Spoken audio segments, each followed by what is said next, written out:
Hey. 2 out of 4 people make up half the world's population. That's right.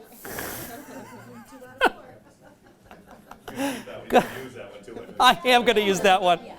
Good afternoon, everybody. Thank you for coming by, and I can tell it's going to be a fun next 30 minutes or so, as this side of the room is already getting a little giddy. So I think this side of the room is going to need to catch up.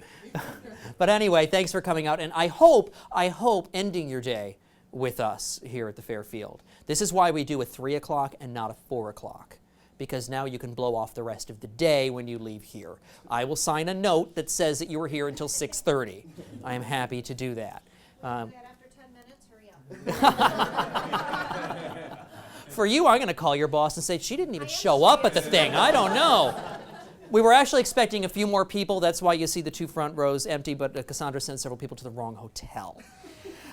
So apparently there's another hotel that they're sitting in on, I don't know, like probably an Amway presentation or something. So anyway, my name is John Baldino. I am the regional director of Nexstar Broadcasting Group.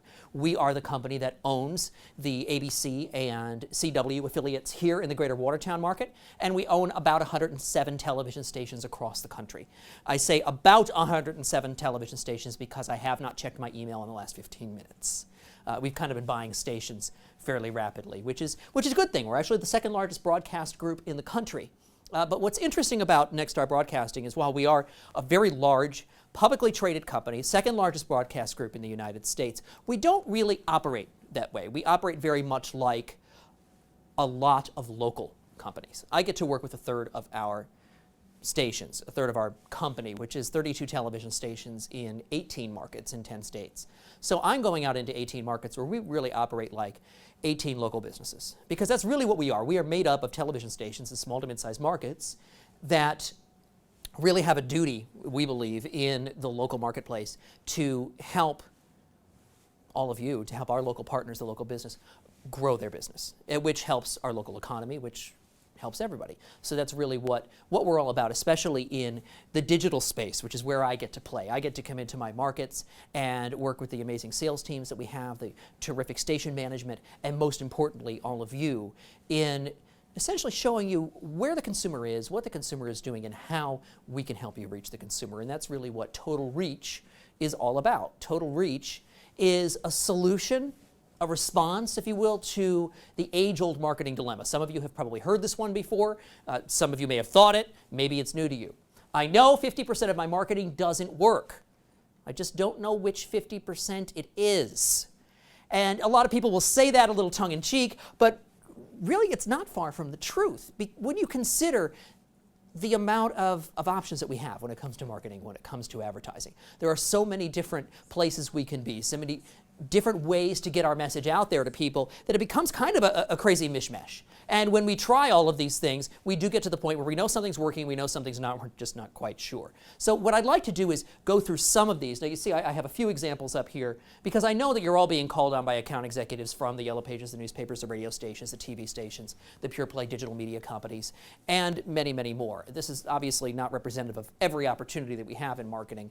If we talk about every opportunity, we'd be here until tomorrow. There are certain ones that I leave off this slide on purpose because there are marketing no-brainers that you just have to do regardless of what type of business you are. Take, for example, placemats in diners. Everybody has to be on the placemat in the diner, right? Yeah, that is a joke. It's okay to laugh. Yes, there you go. Thank you. She's going to be a troublemaker. I can tell already. People do read the placemats in the diner. You'd rather be on the coffee mug because the coffee mug is what covers up the ad. Right, unless it's an account executive sitting there because he's picking up the coffee mug to look at the ad, to call on them and say, I'd like to put your money someplace where it's actually going to work for you. So, leaving alone the placemats for the moment, let's take a look at some of these media. We'll start with radio. And when I say radio, I'm talking about commercial broadcast radio, the AM/FM dial. Commercial radio is experiencing a significant erosion in audience, and it's really because of the digital revolution. So, why is it happening? What factors exactly are contributing? Well, one of the major factors is SiriusXM radio. How many SiriusXM subscribers do we have in the room?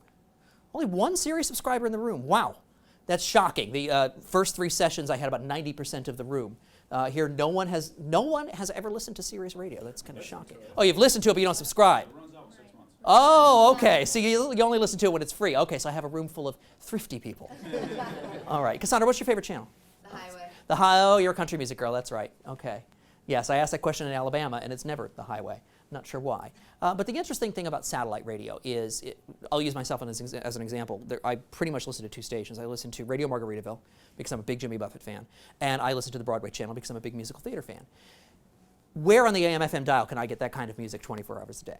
No place.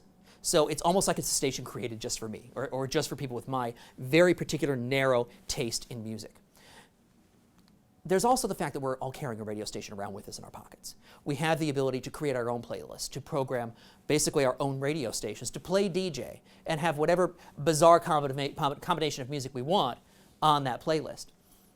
Streaming radio is really having a major impact on commercial broadcast radio. So much so that Clear Channel Radio, who owns broadcast radio stations all over the United States, renamed their company iHeartMedia, and they created iHeartRadio, which is an online streaming service. Do we have Pandora or iHeart or any streaming listeners in the room? Okay, that's where all you are listening, because that stuff's free. Okay, that makes sense. Has anybody built their own station on Pandora? That's kind of cool. Yeah. What kind of station did you build, Holly? Oh, I don't know. I have like 50 of them. Oh, well, give us an example of the most bizarre one. The one that you're most embarrassed of. I'm not going to say it.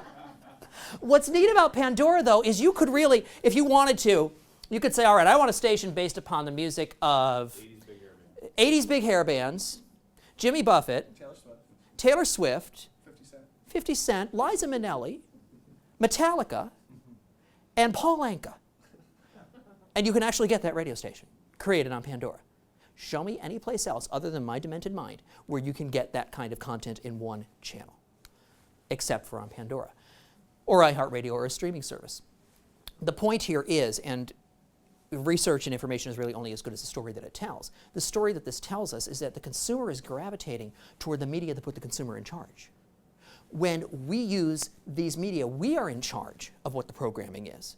It's not the radio station simply putting out what they might call oldies, but that's 50s, 60s, 70s, and it pains me to say 80s. Whereas if I just want to listen to 80s music, I can go to 80s on 8 on Sirius Radio. The consumer is gravitating toward where the consumer is in charge. There is another factor that's affecting radios. Most of our radio listenership happens in the car. Well, what are we doing now in the car? Thanks to Bluetooth technology, we're spending a lot of time talking on the telephone in the car, particularly in New York State, because I know that you can't even say the word smartphone while you're in your car, or you could be picked off by a sniper on a nearby mountain. I understand that. See, I'm from Pennsylvania. We can't text, but we could talk on the phone and do a crossword puzzle and eat a sandwich in the road, and it's okay. But we're spending a lot of time talking on the television, or talking on the telephone. Or I guess we could talk on the television if we wanted to. But talking on the telephone when we ordinarily would have been listening to music on the AM/FM dial. So these are some of the issues that radio is experiencing. When it comes to newspaper, I can speak firsthand because I worked in the newspaper industry. The newspaper industry is something that you don't like very much, Perry. You're giggling at newspapers. She likes the newspaper. You like the newspaper? I love it. There's a phrase that we have down south. Oh, just be quiet. Bless your heart is the phrase. Here's a challenge that newspapers are having. That's right, they don't do enough reading. I'm not sure what they're doing with all those words that come up on the screen when they open up a website. They're not reading those words, but they're not reading the newspapers either. What's happening is newspaper subscription numbers are dropping. I've watched them drop. I watched them drop in the newspaper I work for, and I watched them drop across the industry. Readership is down. So what are newspapers doing? Well, they're treading water. So how are they treading water? There's a lot of different ways, a lot of different tricks. What I've seen happen in almost every market that I work in, and it will happen in this market very soon, is you've got your broadsheet newspaper. What's happening now is the companies are cutting 1/3 of that paper right off, and now it's only this wide. Because the two biggest expenses in newspaper are ink and paper. So if I chop off 1/3, what happens? I just saved 1/3 of my two largest expenses. It's a treading water scenario. It's getting smaller, but the ad rates are not getting lower. Readership is going down, but the ad rates are not shrinking. The Audit Bureau of Circulation is who determines what you can count and what you can't count as readership. And they allow something that's called total market coverage, or TMC. What total market coverage is a special edition of the newspaper. I get it. at my house. I don't subscribe to the newspaper. I've owned my home for 7 years, and in 7 years I have never subscribed to the newspaper. Yet, I get the total market coverage of the Scranton Times delivered to my doorstep. And then I pick it up and I throw it in the garbage. Because everything that's in it, I either saw it on TV or I read it online. But I'm counted as a reader. This is how newspapers are getting around declining circulation. So if you are buying newspaper, when you are told we have X number of readers, ask how many of those readers are total market coverage readers. Because they're not real readers. They're literally litter. They are literally people dumping a newspaper somewhere where someone doesn't want it. And then it's being taken and thrown in the garbage. Yet those are counted as readers. So if you are buying newspaper, it's something important to be aware of because they should not be factored into the rate because they're not actually, it's all about eyeballs. They're not eyeballs that are actually seeing your ads. Yellow Pages, do you love Yellow Pages too?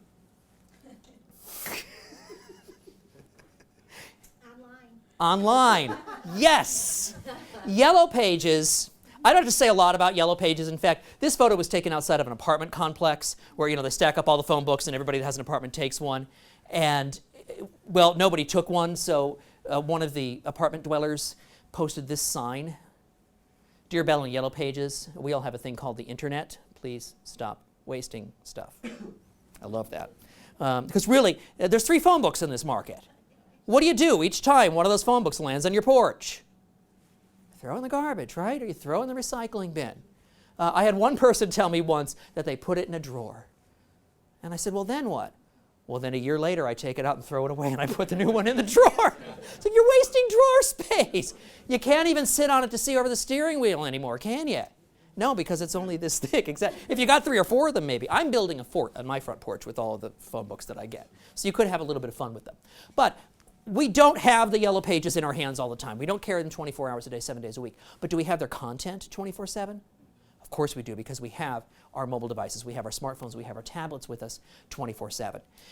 So the point that I'm trying to make, and I definitely want to clarify this, I am not saying don't advertise on radio, I'm not saying don't advertise in the newspaper, and I'm not saying don't advertise in the Yellow Pages. If you're doing that and it's working, well, by all means keep doing it. That would be a bad business decision to stop doing something that's working for you.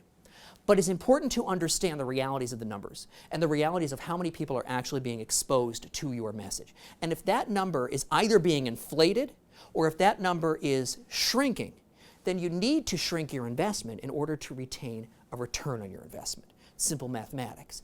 And when you do that, what happens is it frees up advertising dollars for you to use to actually follow your customer.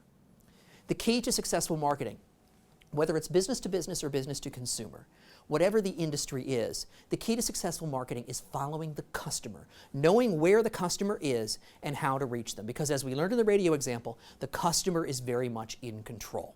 So we simply have to acknowledge that they're in control and follow them where they go. How do we do that? Well, we do it with research. We track consumer behavior. We look at the platforms that the customer is on consuming media. And unfortunately, it's not just one platform. I would love to say that there is one magic platform that we can simply put a message on and everybody in the world would see it. And if that existed, we'd all be a lot richer and none of us would be sitting in this room right now. There are multiple platforms, but it really comes from research on consumer behavior. This is a study that's done by eMarketer every year. And eMarketer takes a look at the average American adult, so all of us in this room, adults 18 plus, and measures how many hours and minutes a day we spend engaged with particular media. We are spending 12 hours and 14 minutes a day engaged with some type of media every single day. And when you break it out, you see that we're spending about 4.5 hours watching television every day. This is actually slightly up. It's up about 4 or 6 minutes from 2013. So that tells me television is continuing to grow, and television is continuing to hold its own as a dominant medium, as we're spending 4.5 hours a day in front of the television. Let's come to the other side. 5 hours and 46 minutes a day consuming digital media, some type of online content in some way.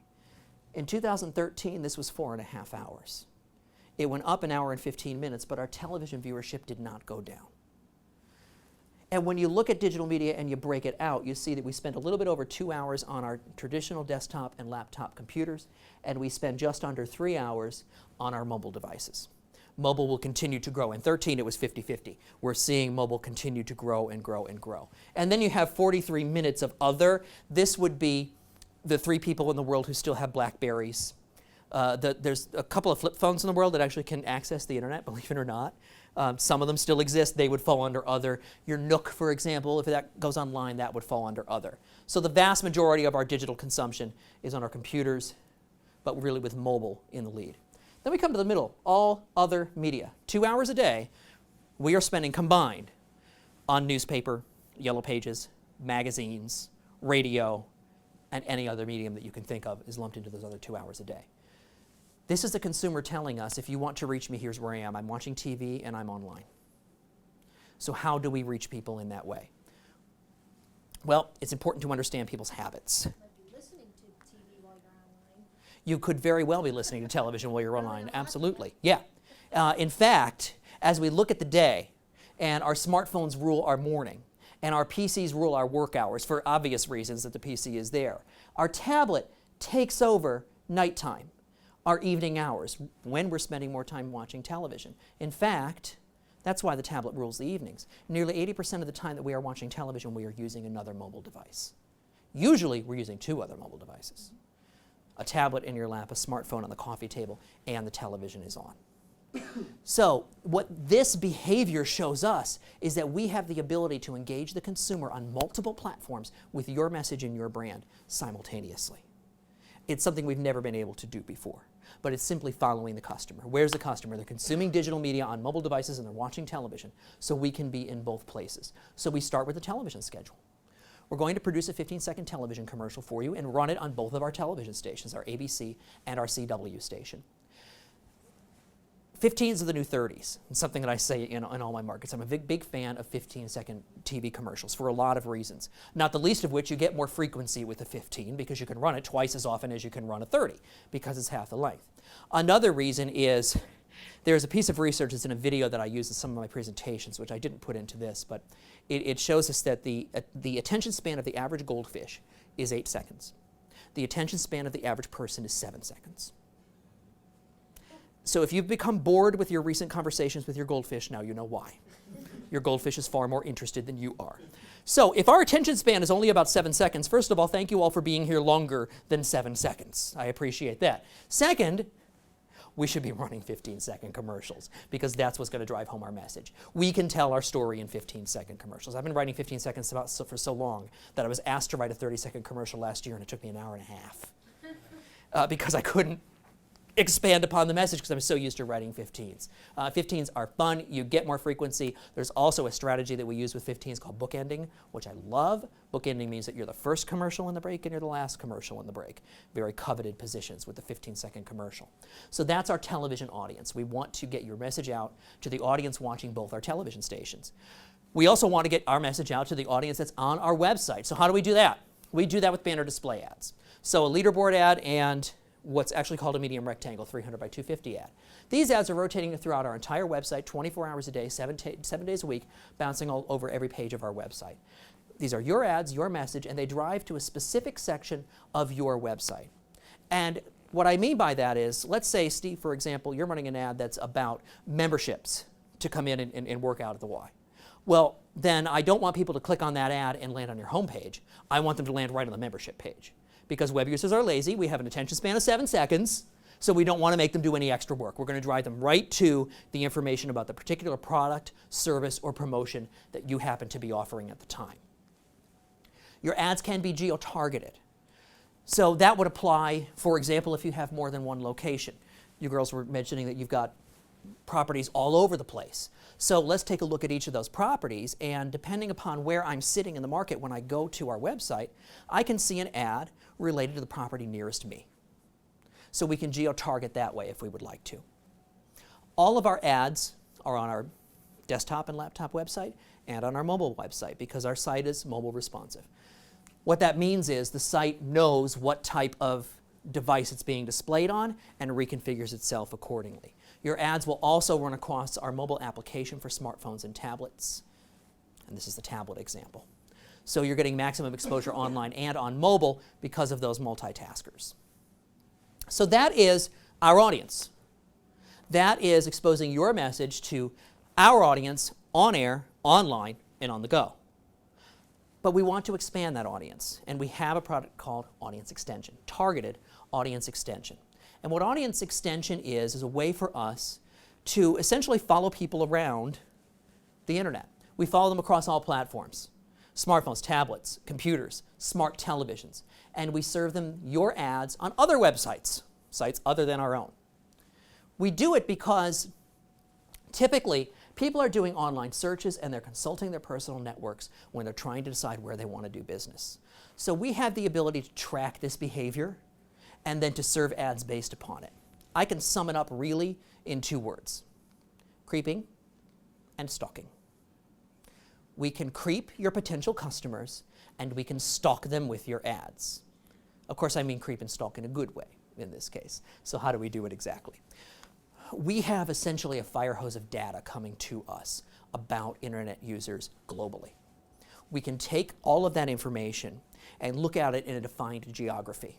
That geography can be the greater Watertown area, it can be just the neighborhood that we're standing in, it could be Los Angeles, California, whatever geography you would like it to be.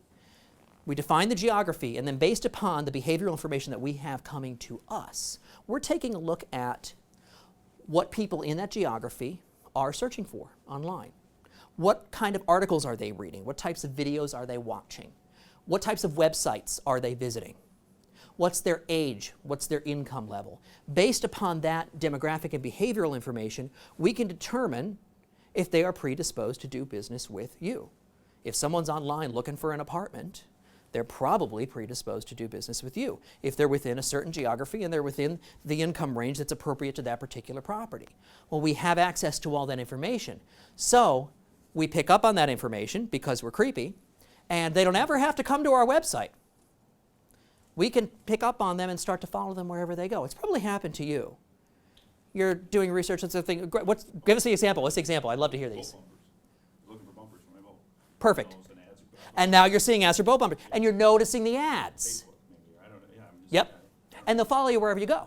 I'm like, what the heck? Yeah. Who's been looking over my shoulder? Well, I've been online, right? Yeah, it's amazing. What I didn't want Kelly to know I was looking at boat. And now, see, that's a great point. It was a birthday present. You can't hide surprises if you share a computer, because clearing your browser history doesn't cut it anymore. Make sure that whoever you share your computer with has a separate login.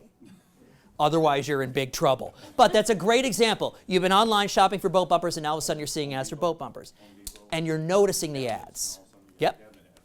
But if you had been online shopping for cabinets, and then you went over to Facebook and you saw an ad for Nine West shoes, you probably wouldn't even notice the ad, because you're not the target market for it. No, that means my wife is logged in. That means your wife. See, now you know what your wife is shopping for. That's how targeting works. It's a little creepy, but it's a lot of fun, because we notice the ads that we are predisposed to notice. So when I'm in the market for a boat bumper and I see ads for boat bumpers, I'm going to click through on that ad. Or at least I'm going to remember who served me that ad for when I'm doing my searches later. That's how targeted advertising works. It's an amazing way to reach people, and we reach them with display advertising, which is probably what you saw on Facebook. You actually saw a little ad on the right-hand rail or in the center of your news feed. You'll see them on websites all over the place. We also do it with video.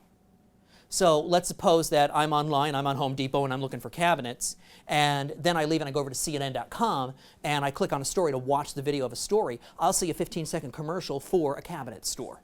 Yeah. So we do it in video and we do it in display. It's power. That's a great word. Yeah, it really is a powerful way to advertise, because you're not wasting any impressions. You are delivering impressions only to people who we know are predisposed to do business with you. And it's quick and it's precise and it's in front of them. If it's not quick and precise, my 7 seconds, I'm done. Exactly. If I have to click 3 times, I stop clicking. That's the 3-click rule. Yeah, absolutely. 30 seconds, 3 minutes. You take the seminar early. Yeah. That's fantastic, but it's very true. I mean, I've been talking about the 3-click rule for 13 years. Yes, we will give you a 1% discount. You know what? For the 3-click rule, we're going to give you a 3% discount. Yes. And we will give you a discount when you move all your money from newspaper into broadcast and targeted display advertising. So that is total reach. That's how we use our audience on air, online, and on the go, and extend the audience out to wherever the consumer goes. And notice on the previous slide, I say reaching people, not pages. Because when I'm targeting somebody for you, When we're targeting that person who is searching for boat bumpers, I don't care where I serve the ad as long as I serve it to that person. I don't care if it's on a major site like CNN.com or if it's on some obscure blog somewhere. The important part is we serve the right ad to the right person. And we'll be able to give you reporting based upon that. We're going to be able to report to you, I like to call it the eyeball report. It's really impressions, but it's how many sets of eyeballs were exposed to your message. So how many impressions did we deliver on our website on both of your ads? How many impressions did we deliver by stalking people with display ads? And how many impressions on the video side of the stalking ads? And then the bottom line is how many sets of eyeballs were exposed to your brand and your message each month. And we'll be able to provide that information every month. We'll even give you a sampling of some of the websites that your targeted ads appeared on. It's not that important because we're reaching the right people, so it doesn't really matter where we reach them. But what is interesting is as you look and you see, wow, a lot of my ads are serving on ESPN.com. Well, that tells you, maybe you didn't realize it, but a lot of your potential customers are sports fans. So that means it's time to call your account executive and say, I need to start running some of my spots in ABC Sports, for example. So there are 3 tiers to the program with 3 different budget numbers because we understand everybody's got different budget constraints. The first tier gives you 90 television commercials, 45 of them per month on ABC 50 and 45 of them per month on the CW. On the online side, remember I showed you 2 different sizes of ads. So you'll have both of those ad sizes running throughout our entire website. Audience extension, that's creeping and stalking. We're going to deliver 35,000 impressions per month. On the display side, and then on video ads, we'll deliver 10,000 impressions per month for you. Mobile advertising will give you the run of app ad through our mobile app for smartphones and tablets, and also the web ad runs on the mobile side of our website as well. From a production standpoint, we'll produce those display ads for you, and we'll produce the 15-second television commercial for you. Your investment for the campaign is $14.95 a month. That's based upon a minimum commitment of 3 months. I recommend at least a 6 to 9 month campaign. Does newspaper give you all this? They give you 90 TV commercials a month? On what station? CW. Really? They're selling advertising on our television station. That's impressive. We might have to look into that. The second tier of the campaign is almost the same, little scaled back on the television side. It's 60 commercials a month rather than 90. And you get 1 run of site banner. Instead of both sizes, you have 1 size. And your impressions on the display ads are reduced to 20,000, but your investment goes down to $9.95 a month. And then on our third tier, for $6.25 a month, you're getting 30 commercials across both stations. Your targeted display ads actually go up to 30,000 because we eliminate the video ads, so it's just display ads, and that's at $6.25 a month.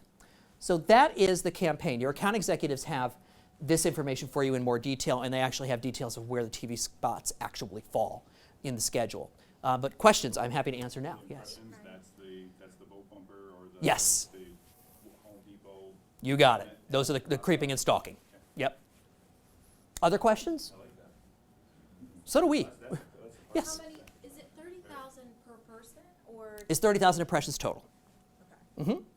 We recommend a 3 impression per day per person cap because you don't want to hit the same person like 10 times Right. a day because you're going to drive them crazy. So we recommend about 3 to 4 impressions per person per day. Make sense? And the ads, is it, do you have a choice between primetime television or? Your account executive has a schedule that they'll go over with you in a little bit more detail because each tier has a little bit different of a schedule. So that's basically 10,000 people. You're stalking 10,000 people with the maximum 3 impressions. Yeah, that's probably a good analogy, yeah, in this case. Yep.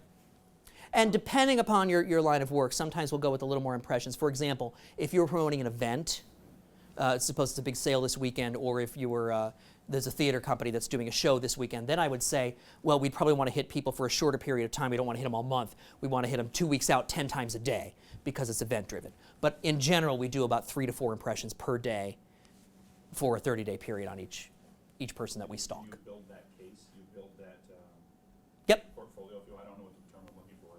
Who you're going to target? Yep. The filters? Yeah, basically what we do is we'll have a conversation with you and get an idea of who that potential customer is, and then we have a team of geeks, basically, that does all the programmatic stuff. No, they're in St. Paul, Minnesota. So We send everything to the geeks in Minnesota, and then they let the programs kind of handle it from there. It's all this crazy geeky stuff. You get, you talk about the reporting, do you get like a reporting of, at the end of the month, my 30,000 impressions, can I see, okay, these were people that actually searched for, so we're in the insurance business, searched for insurance, or they searched for certain keywords, or how detailed is that? It depends upon whether we base the campaign on keywords. Some of our campaigns, depending upon your needs, we will base on keywords. Some of them we simply base upon purchasing behavior and age demographics. So it totally depends upon the campaign. If it is a keyword-driven campaign, then absolutely, we'll supply you with the keywords that really were hot and the ones that didn't do anything. In that case, they're the ones that we dump out, right? And we keep the good ones, or we replace them. Yeah. And you get a summary, like monthly summary, to see how many people were targeted? Yep, you'll get a monthly report showing how many impressions we delivered, which you're going to know going in just by this. If you chose this package, you know that we'll deliver 30,000 impressions minimum in targeting. So we'll be able to report that back to you. We'll report a click-through rate, so you know how many people actually clicked through the ads. Click-through rate is not the end-all and be-all of a campaign. Remember that, because if that were the case, that would mean that everybody clicks on every ad they see 100% of the time, and that isn't the case. It would be like judging a television campaign by how many people picked up the telephone within the 15 seconds that your TV commercial was on the air. You're planting a seed when you put an ad out there. Click-through rates are higher on targeted ads than they are on just the shotgun approach because you're hitting people who are specifically interested. But don't get too hung up on click-through. It's much more important to look at how many people saw my message. That's the important number. I guess my point is, if you're, say you did an ad on Facebook, you pay a small amount of money and you might hit 60,000 impressions. But it's hard to tell the quality of those impressions. Right. You know, it's just a demographic of the right age and they're in the right town. Exactly. That's So if I'm demographic looking at targeting. this, Right. I guess I'm thinking about your reporting. Like if I'm looking at the end of the month of the report, am I going to be able to have a idea of the kind of quality of Yeah. of where I'm headed, and You'll the next already- month maybe okay, well these impressions looked like they were 30,000 real quality impressions. Mm-hmm. Is there a way for us next month to improve that, or Oh, see the yeah. trending? This is a living, breathing campaign, which is why I said earlier that I really recommend going 6, 9, 12 months, because 3 months is about enough time to really learn what's working. So you don't want to cancel right after you learn what's working. You kind of want to keep it going on. You're drilling down into Exactly. into the data. Right. And the longer we go, the more we learn, and the better the campaign gets. Yeah. I mean, it starts off as a good campaign because we know we're targeting the right people. But then we also see, particularly in industries like yours, you might want to change up the type of person that you want to reach throughout the year. Maybe it's auto insurance at one point, maybe it's homeowners insurance at one point, maybe it's flood insurance around this time of the year. Yeah, exactly. So that's something that we would be, in your case, constantly changing. But it's always living and breathing. We're always looking at it on a monthly basis. We can go in real time and take a look at performance. We want to make sure that it's always working for you. Other questions? So do you guys subscribe to a particular set of websites that my ad would appear on? Yes and yes.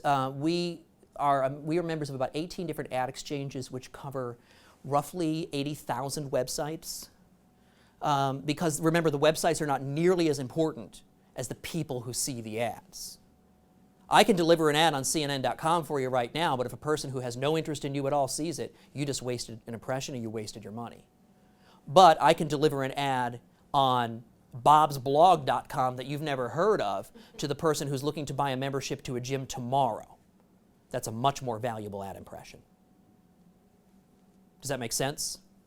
It makes sense, I'm trying to kind of visualize how, so based on that, you said it's not important what sites you're on, it's the availability of all 80,000 that's important? Yeah. Okay, Yeah, because that gives us the ability to follow the consumer virtually anywhere they go. just a bigger net. Exactly. Right. I own a garage door business. If I advertise on HGTV, Mm-hmm. the homeowners are going to see my ad. But if I advertise on ESPN, there might be a lot of guys that are interested. But It's still kind of a shotgun approach, right? So is HGTV, for that matter. There are apartment renters, I'm sure, who are watching some of the shows about making over apartments. There are people who might want one day to buy a home, and not every homeowner that watches HGTV has a garage. That's correct. Right. Most 19-year-olds don't do it. Exactly. Exactly. Yeah. So this kind of targeting gets past it. And a lot of people will do cable for that reason. It's, well, I want to reach more homeowners, so more homeowners watch HGTV than watch the Sci-Fi Channel. Yeah, that probably makes sense. Whereas we're going to say, no, we're going to make sure they're homeowners because we have that data. And we'll make sure that only homeowners ages 25 to 54 with an income of $100,000 a year or more see your ads. So we can actually get that specific and that granular, which is kind of fun. In your case, we would want to get that granular. In some of your other cases, we might, in insurance, we're probably going to be a little bit more broad. So it's very much done on a case-by-case basis. It's very customized. Absolutely. And we continue to learn your demographic as we go, as do you, believe it or not. You learn more about your demographic. It's a great learning experience. How do you get on the other side of that? The other side, Me and I have a heavily visited website. mhm, How do I get your ads on my website? you would have to work with one of the ad exchanges. I would have to refer you to one of our people in St. Paul, which I'd be happy to do. Okay, but it goes, you just, whatever, sign in a deal with the ad agency and then you're on the list. Exactly. Then you would open up a certain amount of inventory on your website to those types of ads. Exactly. Yeah. Now, what if we wanted to, transfer the television advertising more into the audience extension? We could do that. Is that? Yeah. Because a lot of our targeted audience is individuals coming into the area, not so much already in. So they're not necessarily here. They're not necessarily watching our station just yet. Right. They might be visiting our website to get a little bit of what's going on, but they're not watching our air yet. And that makes perfect sense. And that is something we absolutely can do. These are kind of starter packages. And a lot of our advertisers look at this, and we had several today that said, oh yeah, this is perfect, sign me up. In your case, yeah, that would make sense. We take some of the TV dollars and we apply it to audience extension, get you some more extension impressions, because then we can hit some more geography for you. Because you say it's only on the NNY.com. For the mobile? They No, have to be on the targeted impressions are cross-platform. No, but the They're mobile on- advertising for the app, is it only on the NNY? You mobile get, app? on our app, yes, we advertise on our app, but your target impressions are across all websites on all platforms. That's just part of it. Right. Right. 60% of all internet traffic today, according to ComScore, comes from mobile devices, so we have to be cross-platform. So when we're targeting people, we're targeting them regardless of whether they're using a PC, a smartphone, or a tablet. So everything really that I'm talking about is across all platforms. But they would have to visit the NNY.com Nope. in order to, okay. Nope, as long as we know that they're in the geography that you want, they're in the market for an apartment, and they're in the age and income level that you're looking for, we'll target them wherever they go. They don't even have to know about Inform NNY if they don't want to. Now, you're going to have ads on Inform NNY, which makes perfect sense for people who are outside the market wanting to learn about inside the market. But then for where they physically are located, we'll target them on other websites. Yes, sir. Do you limit the inventory of the target words? Like 10 target words or? We do, but when I tell you the number, you'll laugh. 1,000. Yeah, that's if you do it keyword based. Your keyword bank is 1,000. Yeah, so don't worry about it. Yeah. Plus, with the other targeting that we do, when you have the other targeting in, yeah, we actually have some existing keyword banks for those campaigns that are keyword based, and usually they have a few hundred exactly. And we'll hand those to you and say, okay, add what you want to add. Add the names of all your competitors, definitely, because I want somebody to go and search. What are you are you an Allstate or are you just a kind of a Independent. Great, then I want to put Allstate and State Farm and Nationwide and everybody on that list. So when I go out and search Allstate, Northern New York, I'm going to get followed by your Or ads. nationwide, we want that on our side. I like that. These are great questions. What other questions do you have?